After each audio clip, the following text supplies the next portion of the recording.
선교사님들이나 어떤 또 구제기관에 가서 봉사를 하고 온 이들의 그 간증이나 우리가 소감을 들어볼 기회가 있을 때 그분들이 이구동성으로 하는 말은 무엇인가 하면 사실 자신이 선교사로서 또 구제하는 자로서 사랑을 베풀려고 갔는데 사실은 오히려 사랑을 그들에게 받고 왔다. 우리에게 무언가 주려고 갔는데 오히려 그들로부터 받은 게 더 많다라고 하는 그러한 고백을 우리는 듣게 됩니다.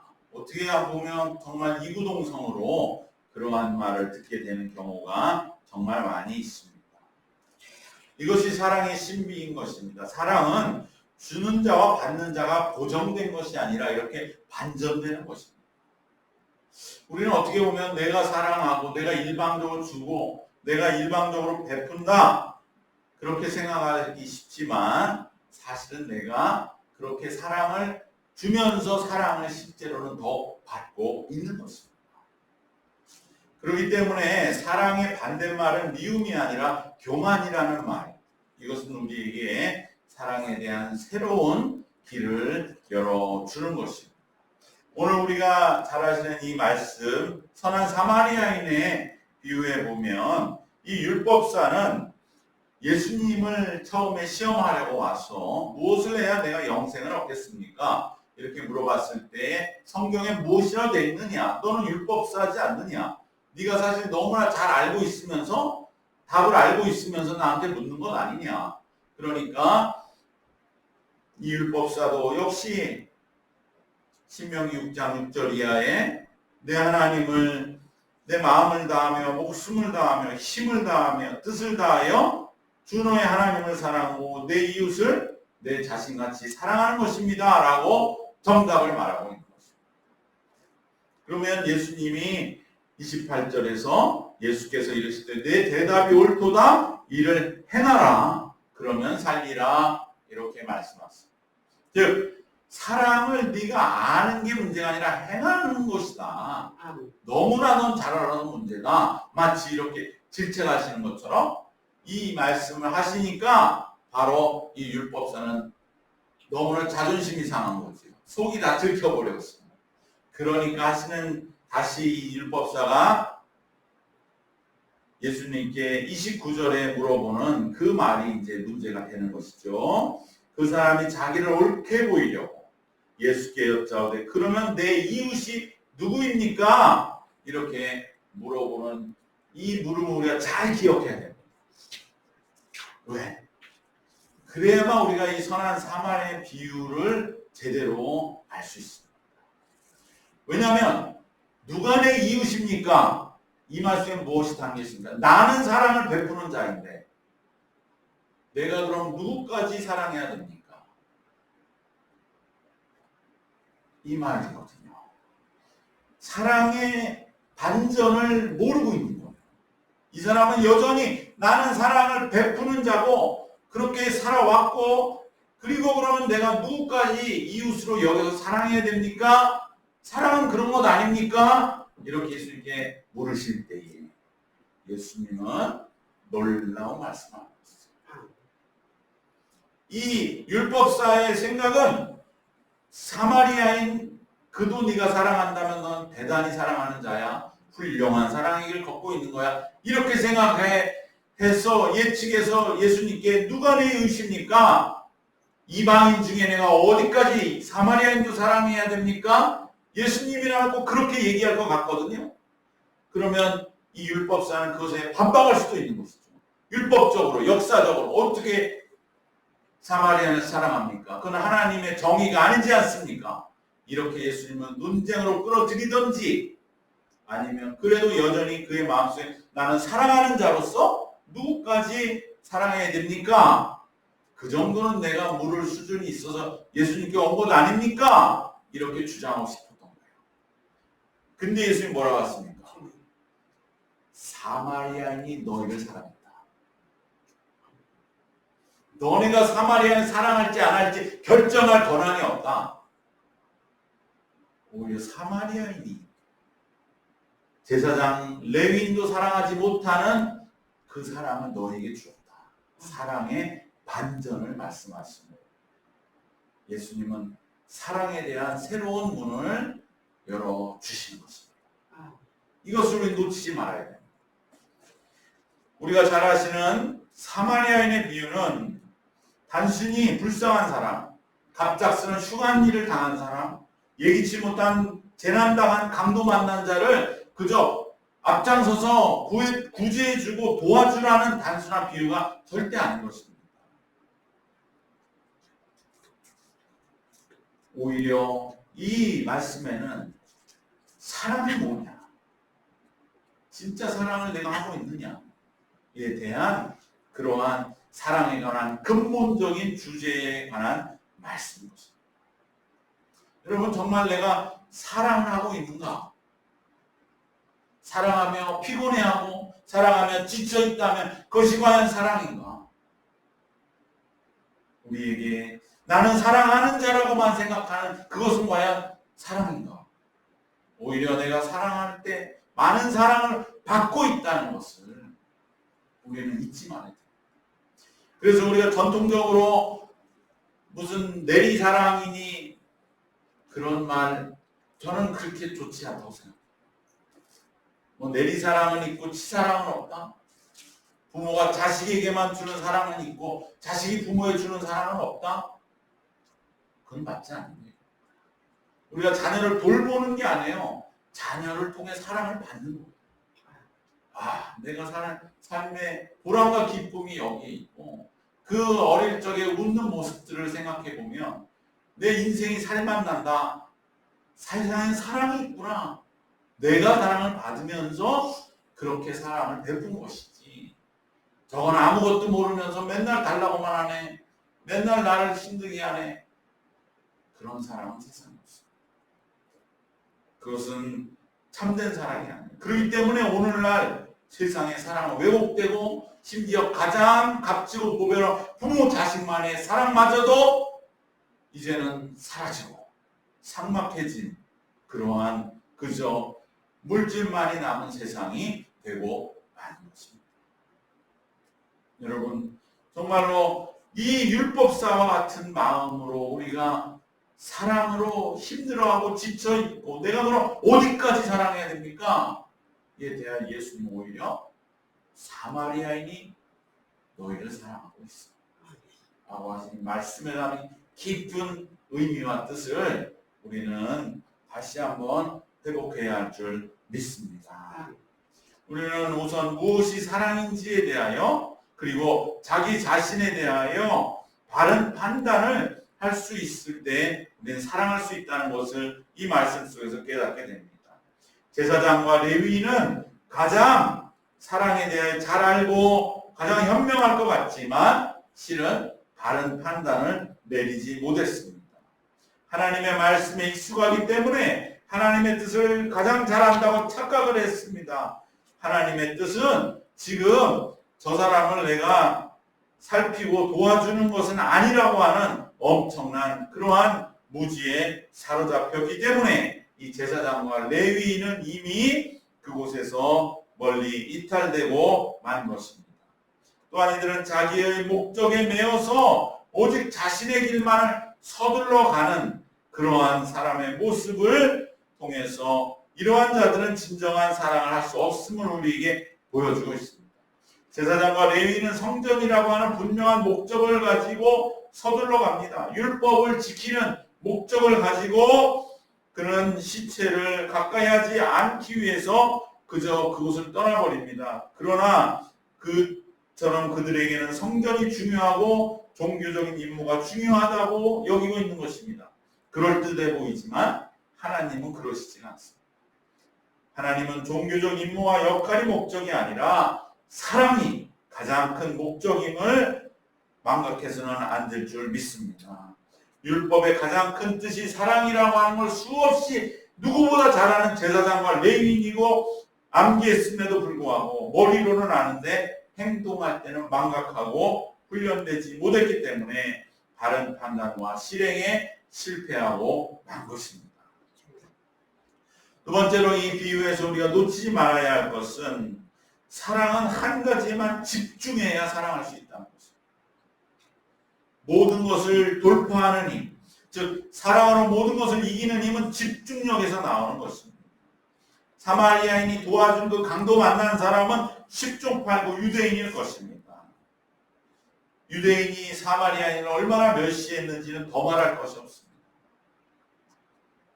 만일 이 사마리아인이 강도 만난 그 사람을 보고서 유대인이구나 라고 하는 생각이 들어갔다면 바로 그 순간에 그는 갈등했을 것입니다. 그러나 오직 사랑하는 일에만 집중하고 이것을만을 최우선시하고 그가 유대인인 것을 잠시 잊어버릴 수가 있었던 것은 그는 이 순간 저 죽어가는 자를 살려야 되겠다는 그 마음 하나뿐이었던 것입니다. 그럴 때 그는 유대인인 것을 뒤로 하고 잠시 잊어버리고 그렇게 두 팔을 걷어 붙이고 그를 도와줄 수 있었습니다. 다른 것 재고 생각하고 다른 방법이 없을까 이런저런 궁리를 하면 이미 그 사랑은 물 건너가 버리는 것입니다. 오직 그 순간에 사랑 하나에만 집중해서 다른 것은 생각지 말아야 됩니다. 다른 것은 다 이순위로 미루는 것입니다. 오직 사랑이 목적이요 최우선이라고 여기고 실행할 때에 그때 사랑으로 모든 난관과 어려움을 이기는 사랑의 열매가 맺혀질 줄로 믿습니다. 다른 것 생각하면 안 됩니다. 오직 사랑에만 집중할 때에 우리는 이길 수가 있습니다. 그리고 세 번째로는 바로 이 비유 속에서 예수님 말씀하신 것처럼 사랑은 반전되는 것입니다. 우리가 사랑만 하는 게 아닙니다. 우리가 사랑을 받는 겁니다. 우리가 이웃을 전도하는 게 아닙니다. 그를 전도함으로 인해 우리의 믿음과 신앙이 더욱더 하나님 앞에 가까이 나가는 것입니다. 이 열매가 훨씬 더 큰 겁니다. 그 사람은 오든 안 오든 상관은 없을 수도 있어요. 그건 하나님의 손에 달려있는 것이죠. 그러나 내가 기도하고 또 한 영을 구원하려는 그 마음에 사랑의 마음을 실행하면 거기에는 우리의 영혼이 사랑받는다고 하는 실제적인 힘과 체험이 넘쳐나게 되는 것을 우리는 믿어야 할 줄로 믿습니다. 처음 이 물음을 던진 율법사, 그는 이 전혀 예상치 못한 예수님의 답변에 할 말을 잃게 됩니다. 그래서 그는 뭐라고 마지막에 대답합니까? 누가 내 이웃이냐? 사마리아인이라고는 절대 말할 수 없기 때문에 자비를 베푼 자입니다. 그만큼 유대인들은 사마리아인을 자기보다 한 급 낮게 보는 거예요. 사마리아인이 어떻게 우리를 사랑해? 우리가 저들을 지금 지켜보고 있는 것만으로도 우리는 엄청나게 크게 사랑해주고 있는 것이다. 저들은 없어져야 되는데 그냥 내가 지켜봐 주고 있는 것이다. 그 마음이 문제요 병든 것이라고 하는 것입니다.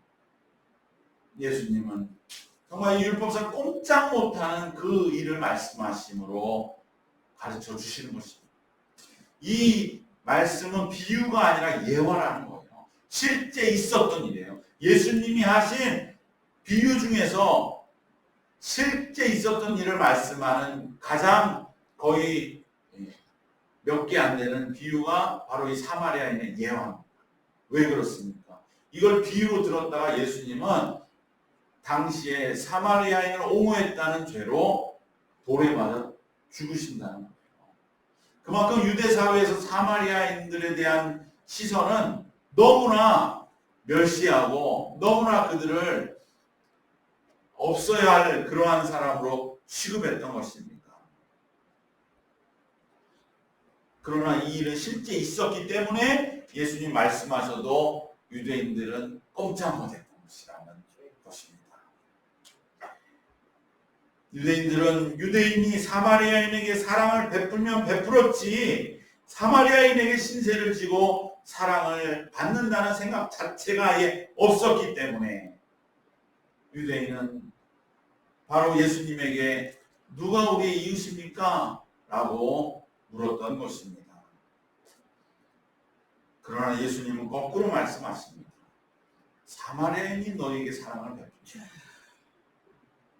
이것을 인정하고 볼 줄 알아야 됩니다. 그러니까 일방적으로 내가 사랑하는 것은 없습니다. 오히려 내가 사랑에 지쳤다면 내가 받는 사랑, 나에게 오는 사랑에 대해서는 내가 눈 감고 있기 때문인 것입니다. 사랑은 이처럼 언제나 반전될 수 있습니다. 나만 사랑하는 것이 아닐 수 있음을 인정할 때 우리는 사랑의 새로운 세계가 열립니다. 그리고 사랑 앞에 늘 겸손할 수 있습니다. 나만 사랑하는 게 아니었구나. 오히려 내가 더 받은 사랑이 크구나. 가장 큰 사랑은 두말할 것 없이 예수님의 십자가의 사랑이 아닙니까? 누가 나를 위해 죽어주겠습니까?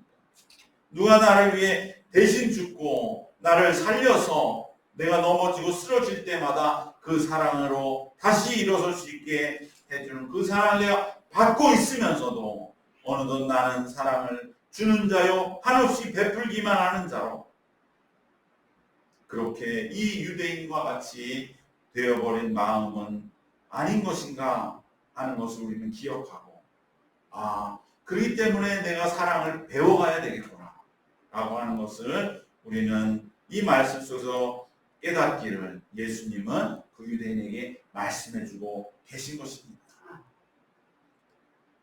그리고 예수님은 이 사마리아인처럼 사랑함에는 준비되어 있다는 것을 말씀해 주시는 것입니다.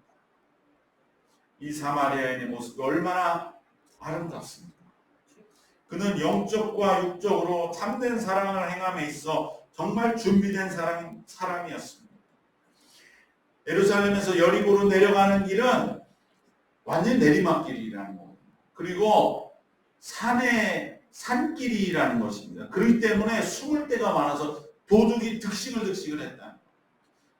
예루살렘은 정말 가본 사람들은 거기는 사실 그렇게 좋은 땅이 아니라 평지가 아니고 산이기 때문에 산이라고 하는 거는 정말 살기 어렵고 은폐가 할 수 있기 때문에 예로부터 도둑들이 그렇게 많은 그곳이 예루살렘인데 하나님이 왜 자기 성전을 예루살렘에 지었느냐? 그것부터가 정말 하나님이시라는. 보통 하나님은 제일 좋은 땅, 제일 비싼 땅, 거기가 내 땅이다. 거기에 내 성전을 지으라. 보통 이방 많은 우상의 신전은 가장 좋은 자리에 있습니다. 근데 하나님은 가장 쓸모없는 땅 같은, 가장 살기 힘든 땅에 내 집을 지어라. 이 땅에 지으신 모든 곳에 하나님이 복된 땅이 아닌 곳은 없다는 것을 보여주기 위해서 예루살렘을 지으셨구나. 그것을 보고 감탄하는 사람도 있습니다. 어쨌든 예루살렘은 그만큼 원래는 도둑들이 우글거리는 땅이었다. 거기서 여리고로 내려가는 길에는 도둑들이 득식을 하는 곳이었는데 이 사마리아인은 두려워하지 않고 그 강도 만난 자를 구조할 만한 그러한 역량이 있었던 것이 벌써 준비된 거예요. 항상 범죄 현장은 보통 사람은 가까이 가기 어려워하고 피하려고만 하고 왜냐하면 그곳에 갔다 자기도 무슨 봉변을 당할지 모르니까 도둑이 어디서 숨어서 지켜보고 있을 수도 있거든요. 근데 이 사마리아인은 가까이 갔던 것입니다. 사랑에는 이만한 준비가 필요한 것입니다. 그리고 주막 주인에게도 이제 나는 이 사람을 여기서 주막까지 옮겼으니 내가 할 일은 다 했다 이렇게 여기지 않고 이 사람을 주막에 맡겼을 때 주막 주인은 얼마나 또 이 사람을 맡으면서 곤란에 빠지지 않을까, 부담스러워하지 않을까 하면서 해를 끼치지 않고 끝까지 모든 것을 책임지는 그러한 넉넉함을 준비하고 있었던 사람입니다. 그렇기 때문에 내가 돌아올 때에 다시금 모자란 비용이 있으면 채워주겠다고 할 정도로 아름다운 복된 마무리를 보여주고 있는 것입니다. 사랑은 이렇게 준비되어야 됩니다. 내가 사랑의 일부분에 최선을 다하는 것이 중요한 것이 아니라 정말 이 사랑이 어떻게 마무리되어야 되는가를 생각하면서 내가 어떻게 이것을 준비해야 하는가. 정말 이 사마리아인이 그저 갔다가 맡기고 내가 할 건 이건 여기까지다 이렇게 하지 않고 그에게 2데나리온이면 우리 돈으로 지금 돈으로 하면 한 30만 원 되는 돈을 막 주면서 30만 이 사람 보살펴 달라고. 내가 다시 올 테니 이 사람을 다시 한번 그때까지 돌봐달라고 말할 때 그 누가 이 행동에 흠잡을 수가 있겠어요? 만일 이 사람을 갖다 주막주에 맡기기만 했다면 또 어떤 비난을 받을지 모르는 것이죠. 그냥 두지 뭘 그 사람 자기가 책임질 것도 아니면서 거기에 갖다 줬느냐. 사마리아인으로서 많은 그러한 비난을 받을 수도 있지만 이렇게 누구도 말할 수 없게 마무리를 하니까 이것은 비록 사마리아인일지라도 칭찬받는 그러한 복된 사랑의 열매를 맺게 된 것입니다.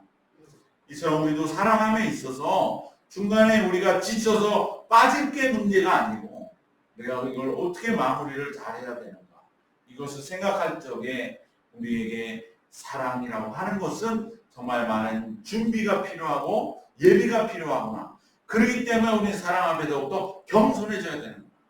그래서 사랑의 반대말은 미움이 아니라 교만이구나. 사랑에는 반전이 있는 것인데 나만 사랑한다고 생각하는 마음도 내려놓으라고 예수님 말씀하실 뿐만 아니라 정말 네가 사랑함에 준비되어서 제대로 이 사랑의 마무리가 잘 될 수 있도록 그 사랑을 예비해 나가고 있는 것이냐 라고 하는 것을 말씀해 주고 계신 것입니다. 우리가 당장 이 사마리아인과 같은 사랑의 깔끔한 마무리를 위한 영적, 육적 풍성함을 갖추기는 어렵다 할지라도 무엇보다 우리는 영적으로는 어떠한 악조건 하에서도 이 당당한 사랑을 실천한 사마리아의 이 당당함은 우리에게도 있는 것입니다. 그것이 예수 십자가를 믿음으로 우리가 받는 의롭다 여기심인 것입니다. 우리는 영적으로는 예수를 믿음으로 이러한 당당함은 있습니다. 문제는 이제 우리도 이러한 영적인 준비가 되었음을 믿고 사랑의 길을 가면서 내가 더 준비해 나갈 것이 무엇인가를 인정하고 사랑의 실천을 행함에 하나하나 겸손하게 이루어 나가야 할 줄로 믿습니다. 진정으로 사랑 앞에 겸손하게 한 걸음씩 우리가 걸어가다 보면 우리도 어느덧 사마리아인과 같은 이러한 복된 사랑의 열매를 거두게 될 줄 믿습니다. 사랑 앞에 우리는 진정으로 겸손해야 합니다. 그리고 우리는 사랑 앞에 집중해야 됩니다. 사랑을 최우선으로 놓아야 됩니다. 그리고 우리는 사랑에 반전이 있음을 기억하고 또 사랑에 우리가 더욱더 준비에 예비함에 소홀함이 없도록 그렇게 우리들이 사랑의 길을 배워나가면서 온전한 사랑의 길을 걸을 때 진짜 우리들도 이 율법사와 유대인의 길이 아니라 사마리아인의 길을 걸어가는 그래 사랑의 아름답고 복된 그러한 좋은 열매와 소식을 담은 그러한 사랑의 사람이 될 줄로 믿습니다. 우리 모두 이러한 길을 걸으시고 그리하여 온전한 사랑의 열매를 맺는 이 계절 되시기를 주님의 이름으로 축원합니다. 기도하겠습니다. 하나님 감사합니다. 우리가 사랑으로 산다 하면서도 오히려 또한 신앙인이기에 레위인 율법사처럼 우리만 사랑한 그러한 모습인 것으로 때로는 우리의 마음이 퍽퍽해졌다면 이 시간 참된 사랑의 길을 말씀하시는 예수님의 이 말씀을 통하여 우리도 그동안 많은 사랑을 받았고 오히려 그들이 우리를 사랑해주고 있었음을 이 시간 내려놓을 수 있도록 우리의 마음을 주님 어루만져 주시옵소서. 그리하여 진정 우리가 참된 사랑의 길을 다시금 회복하게 하여 주셔서 사랑에 집중하게 하시고 진정 사랑에 우리 자신과 무엇이 사랑의 길인지를 알게 하시고 또 우리가 잘 준비해 나가게 하시고 또한 사랑의 반전이 있음을 기억하며 겸손하게 참 예수님의 사랑의 길을 걸어가는 저희 모두가 되게 하여 주시옵소서. 감사드리며 주 예수 그리스도의 이름으로 기도드리옵나이다. 아멘.